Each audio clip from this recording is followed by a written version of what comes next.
Is sin a choice only, or is sin a nature?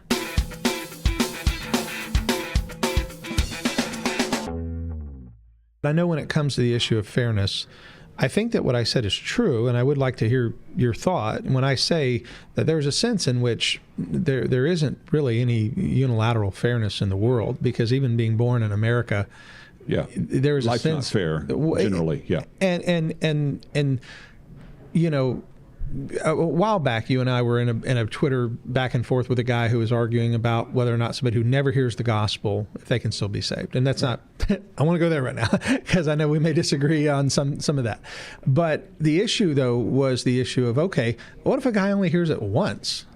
Right? Versus a person who's literally drugged to church every day of their life for 18 years. And so is there not a sense in which that is unfair? If we're simply trying to say God's not fair, and the atheist says that, right? Well, you know, if God was all powerful, He'd be all good, and if He's not all good, He's not all. You know, you've heard that argument. Absolutely. You're an evangelist, so you've heard all those apologetic arguments. You know, so you know, and I guess just your thoughts. Well, there's been many books and papers and articles and broadcasts produced answering those kinds of questions from both perspectives with regard to the unevangelized and the quote-unquote justice or fairness of God. He does not show partiality, and all the emphasis with Romans 1, especially that no one has an excuse because he's made himself abundantly clear through revelation, a conscience that we all have. I know William Lane Craig, from a molinist perspective, argues that God makes himself sufficiently known to anybody he knows would respond positively. So there's a philosophical way. He admits, I think, I don't put words in his mouth, he can speak for himself obviously very well, but I think he talks about actualizing a world in which anyone who would respond positively has the opportunity to respond positively, because God knows all possible worlds or all possible ways in which somebody would respond. Again, I know you're not necessarily defending that, but doesn't that just you and I talking? Nobody's listening except for a couple thousand people. But you and I talking, doesn't that just take a step back though to the idea of isn't molinism just another form of determinism? Because God is still determining to make this world where that happens. Right. It's a deterministic framework, but with the caveat of allowing for libertarian freedom. So God knows what someone will libertarianly freely do. He is not determining what they will do. And so, and choosing, and the big philosophical question, and some Molinists take different views on whether God is actively choosing to actualize a particular world at some point in time, whatever that means, depending upon your theory of time. Yeah, and this is when it gets into roll the dice, deal the cards. We've got two non-philosophical, philosophically trained. I'm not a philosopher. I would like to think I'm not either. I'd like to think I'm a pastor and an exegete. At least that would be my. So we are both diving into philosophical waters, and whether it's the Molinist or the determinist, even the dynamic guys, open theist, even C.S. Lewis kind of takes more of the God's outside of time approach, kind of a Boethian, form of the view. And so, 1 second, do we need to leave, brother? If you can fish them, whatever. Okay, just be a few more minutes. I just don't want to. I don't want to hold you up. No, you're okay. Thank you. So in other words, what I'm trying to present is that there are a number of different ways to answer a philosophical question. I don't hold to obviously determinism in the fact that ultimately God's the one who's deciding what we will decide, and because I think that would be demonstrably unfair for God to decide what you will decide and then hold you accountable for what you decide. I do believe that's markedly unfair. And in other words, I don't believe that it's fair for God to ultimately be the ultimate cause of your decision and then hold you accountable for your decisions, which is one of the reasons I defend my view of libertarian freedom with regard to the choices of man, the morally accountable choices of man. I'm not saying every single choice is necessarily a libertarianly free choice, but when I say libertarian freedom, for those that may be listening, it's source freedom. In other words, that you are ultimately responsible for your choice, meaning that the source of the choice, the source of the desire is within your control, not something God determines. Because on compatibilism, God determines your nature, which will ultimately decide your choice. So you're doing what you're doing freely, and therefore you're considered responsible and accountable on compatibilism. I just don't think that's a sufficient basis on which to hold somebody accountable if they're ultimately not able to control their nature to the degree that they can make a libertarianly free choice one way or the other with regard to the gospel and those kinds of things. Your thoughts on the, you didn't get to hear my presentation. I didn't. Sorry about that. It's some travel on you.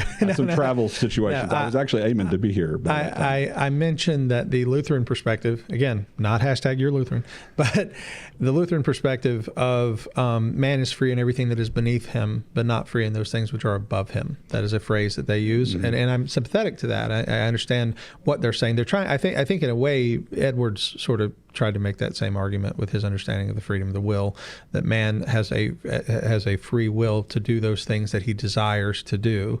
The problem is the things that are above him are beyond his desires, right? That would be my understanding of Edwards, at least in regard to his trying to express that man does make legitimate choices, and those choices are free choices in the sense that he's free to do what he wants to do. The problem is his want is what is... His wanter's broken. Yeah, Sproul talks about this. His wanter's born broken. Yeah. I said this in a sermon recently. I said God gave me a new wanna. The wanna, right? So in that regard, I think that that would be and I'm sure you have 1,000 thoughts on that you'd want to say, but what are your thoughts when someone says, well, things that are beneath me, or when I say beneath me, you understand, the things that are within your control, within my control, I have the freedom. Well, I just happen to think that it's within your control to accept or reject the gospel. Okay. And so the fact that Calvinists don't is where we disagree. Is there anything outside of my control? Well, sure. You can't start flapping your arms and flying. Okay. Yeah, so that would be one example. Let me back up. And again, I don't want people to say my tone sounded as if I was being debating, and I'm not. No. But okay, so you and I think would both agree that it is beyond my control to, from this moment on, never sin again. Well, again, what would you consider logically possible versus feasible? And we again, had this conversation. We had this conversation. They didn't get to hear us have this conversation. And I can go over it again if you want me to, but it kind of goes down the line of some of the philosophical issues of if any moment of sin from this point forward, you leave this place, and let's say you're stopped by a police officer and you're tempted to lie to him in order to get out of the ticket or not to lie. Do you have the free choice as a Christian to say yes or no? And I think most people generally would say, yeah, you could lie or not lie. Well, that would be a choice of libertarian freedom. Now, to do that with every single temptation you have from now until the end of your life, you could go to each one of those and say, well, yes, it's logically possible that you're going to make the right decision in any given moment. Is it feasible to suggest that a sinful person with sinful desires in a fallen world with dozens of temptations hitting them every hour of the day with thoughts and attitudes and hearts that you would never, ever, ever, ever sin again? No, it's not feasible that would happen. Is it logically possible? Yes, you can make that argument, because at every point of temptation, the person, I would think a born-again person especially, has as 1 Corinthians 10:13, the way of escape, the ability to take the right action when pressed with temptation. And so that would be how I'd answer. And I have to ask this question, and this may not be a simple answer. We'll see. And I know we could be here all night, so I can't keep They're going closing forever. the doors. Yeah. I know. Is sin a choice only, or is sin a nature? It depends on what you mean by nature, and I know that's a this may be something philosophical answer to that, but that's very true. Well, I don't know that it's necessarily philosophical. I think when Paul talks about in Romans, for instance, where we're referring to it's not me that sin, but the sin that dwelleth within me. Right? Like he's not referring to a choice at that point. I think he's referring to something within him. The only reason I mention it depends on what you mean by nature is that sometimes when people are referring to nature, they're talking about their desires or the character, for example. Yeah. So if I see the nature or desires as influential, not determinative. So, for example, I may have I love cake. I love the taste of cake. What's cake? Yeah, right. Yeah. By the way, your joke about the beard. My double chin. Yeah. That's hilarious. I have self-deprecating humor. Well, Jeff said, I have a beard, because they were talking about, the Calvinists have a beard. He goes, I don't have a beard because I'm a Calvinist. I have a beard because I have no chin. And I said, I have one because I have two. That's hilarious. That got the crowd rolling. Anyway, what were we talking about? Oh, nature. Okay, so desires. Mm-hmm. I don't think desires are determinative. I think the agent is the determiner. Desires influence the agent. Mm-hmm. And so I have a desire to eat cake. I also have a desire to lose weight. Okay? Both of those are competing desires. If I choose to eat cake because it tastes so good, that doesn't mean the taste of cake determined my choice to eat. I chose to eat based upon that desire. If I choose the other direction, which I could and should, especially if my wife's around, I'm more likely to, because she's my accountability partner when it comes to me eating correctly, then I may make a choice based upon that desire. But the desire is influential. So I'm not making a choice without reasons. I have a reason. I ate the cake because it tastes so good. I ate the cake because I really love cake. I was really, really hungry. There's a lot of those desires, but desires aren't determinative. And when a Calvinist argues that we make a choice based upon our greatest desire, they turn desire from an influence into a determinative factor, that it ultimately determines the agent to make the choice, which I think reduces humanity to animal instinctive reflexes, where the lion chooses to eat meat instead of a bale of hay because it's his greatest desire. Well, of course it's his greatest desire, because he's an instinctive being, an instinctive creature that is always going to choose meat over grass. The cow, however, walks up to the same pile of meat and the pile of hay, and he chooses the hay instinctively, not as a moral choice. And that's the difference, is we're not making choices just based upon our instinctive God-given desire at the moment of choice. We are making moral decisions as human beings, weighing our options. But the cause of a choice is the chooser. The cause of a determination is the determiner. We are choice makers. God made us choice makers. He made us determiners. We determine our own choices. Therefore, we're held accountable for those choices. If I'm just making a choice because God determined my greatest desire in a given set of circumstances, according to the stimuli that He determined ultimately, I don't know how you can hold that person accountable morally for the choices they end up making. And so that's one of the reasons I reject I'm going to push back, because I've heard you say this a bunch of times, and just as a thought, and again, this guy out waiting on us, he's going to be so mad at me, because this is a can of worms that could take us forever. And maybe we'll do more later. He had to come back around. I'm enjoying this conversation, and this is, I'm going to reference not a theologian and not a philosopher, but a comedian, because I am I am somewhat of a humorist myself. And there's a pretty well-known comedian. I'm not going to mention his name. He's kind of got some foul language and stuff. I don't want to endorse him. But he does make this argument that that he said, I can't do an impression, but basically he's like, God made women beautiful. Therefore, how can He judge me for this? And God made this, food tastes good, and how can He judge me for this? And he's an atheist. He's not making an argument for God. Yeah. And so, even in your perspective, even from the perspective of libertarian free will, this guy's making the argument God's still not fair, because he's still stacked the deck against me.